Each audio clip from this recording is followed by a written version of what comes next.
Hi, it's Mrs. Karen. Our theme this week is space. But before we get started, I have a question for you. If I were going to make scrambled eggs, what would I need? Yeah, I would need an egg, or two if I'm real hungry. Needing eggs to prepare scrambled eggs is absolute truth. It is always true, at all times, and in all places. Now, do you know what this is?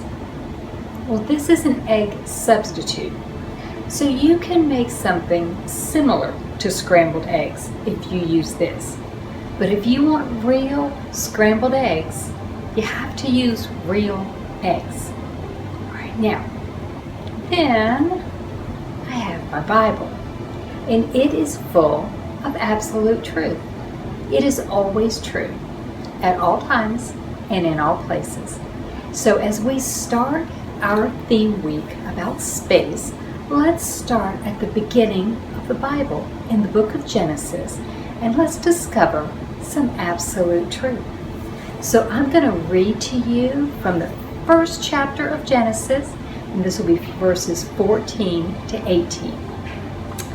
And God said, "Let there be lights in the expanse of the sky to separate the day from the night, and let them serve as signs to mark seasons and days and years, and let them be lights in the expanse of the sky to give light on the earth."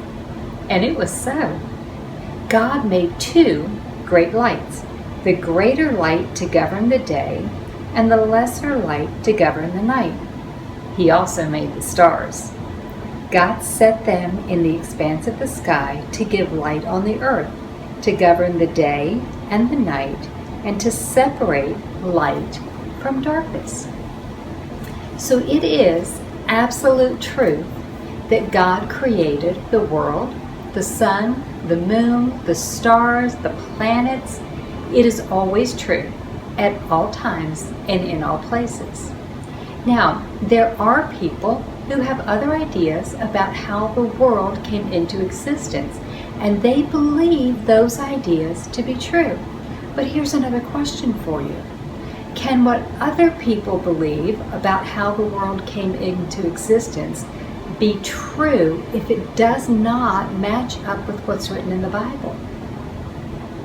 No, it cannot. Now, on television, on YouTube, even in a classroom, you will hear ideas that don't match up with the absolute truth that is found in God's Word, the Bible. Ideas aren't true just because people believe them, even if they're really smart people. So if you hear something that you know doesn't match up with what's in the Bible, stop for a minute. Remind yourself of the absolute truth that you know from the Bible, and then learn what other people believe. Now, this is important. I didn't say believe what other people believe. I said learn what other people believe. Because how are you ever going to have a conversation with someone about what they believe if you don't even understand what they believe? So, how did we get the sun and the moon and the stars and the planets? God created them.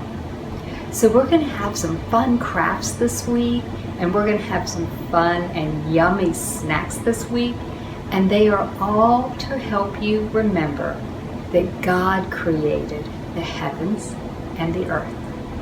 And I will see you again soon.